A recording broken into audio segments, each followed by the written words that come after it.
persiapan lebaran kalau masalah baju biasanya kakak yang nyiapin. Cuman karena memang sekarang masih ada pekerjaan yang harus saya selesaikan, jadi nanti saya mungkin pulang ke Pangandaran ini agak sedikit mepet. Tapi biasanya yang ngurus bagian kayak gitu-gitu ada kakak. Jadi tetap lebaran itu saya akan pulang. Itu meskipun mepet saya akan pulang. Pulang Ya ya ke Mas? kampung pasti. Biasanya ke rumah siapa dulu atau berkeliling? Oh, saya biasanya langsung ke rumah. Maksudnya kalau kalau lebaran tuh cuman kayak di rumah, habis dari rumah keluarga hadir, kumpul keluarga, dan akhir-akhirnya biasanya tengah hari saya udah ke kandang sapi.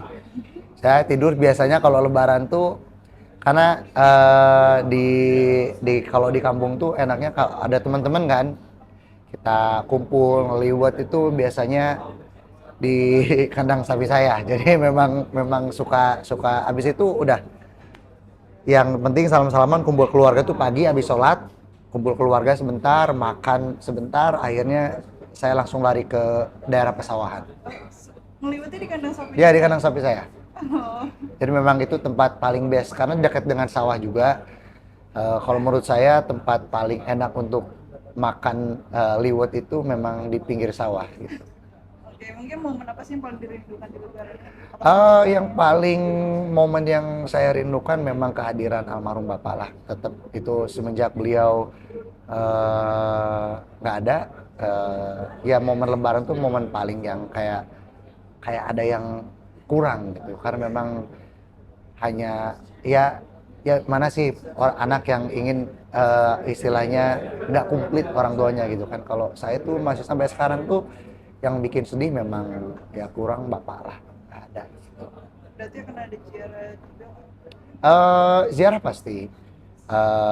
Cuman kalau kita lebih berada di rumah, karena sejatinya kan yang penting kita selalu mendoakan, selalu ingat doa yang khusyuk, doa yang baik tuh insya Allah sampai. Gitu. Mas terakhir Ramadan tetap bekerja juga. Ya, pokoknya Kejar ya setoran apa ada yang dikejar? kejar setoran pasti, itu memang tidak bisa dipungkiri. Tapi yang paling penting kadang kalau nggak ada pekerjaan puasa tuh lebih kerasa gitu kan. Jadi biar lupa kalau kita ini puasa, kegiatan harus tetap ada. Dan saya sendiri ngerasa kadang kalau ada kegiatan nggak kerasa sahur. Sekarang pun kalau sahur saya nggak tidur lagi. Tidur tuh paling habis zuhur, tidur bentar, habis itu kegiatan lagi, udah tahu-tahu maghrib aja. Jadi benar-benar nggak kerasa. Produktif sekali. Produktif, harus produktif. Gitu. Oke. Makasih Mas Mas. ngomongin makanan khas Nah, yang harus disiapin banget. kalau opor kan sudah pasti. Kalau saya memang lebih tetap ke lalapan. Lalapan tuh setiap sayuran ada, dari jantung pisang, terus daun yang kadang suka dipakai pagar. Kalau di kampung tuh ada namanya, kalau nggak tahu ya kalau di luar kampung saya namanya cakla cikli, yang suka dipakai pecel. Itu tuh yang kayak mangkok tuh daun itu semuanya ada jadi lalapan. Jadi kalau saya request ke ibu saya yang justru paling banyak itu lalapan sayur. Karena memang saya nggak terlalu ya suka daging, cuman nggak terlalu suka banget.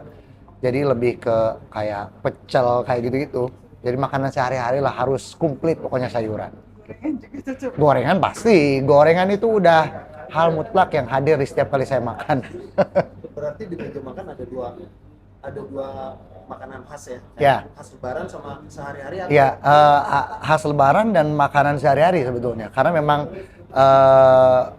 ya itu saya memang harus tetap ada sambal gitu kan. Dan opor memang sebetulnya kalau opor sama sambal terasi kan nggak cocok. Jadi memang kalau sambal terasi cocoknya sama lalapan kan.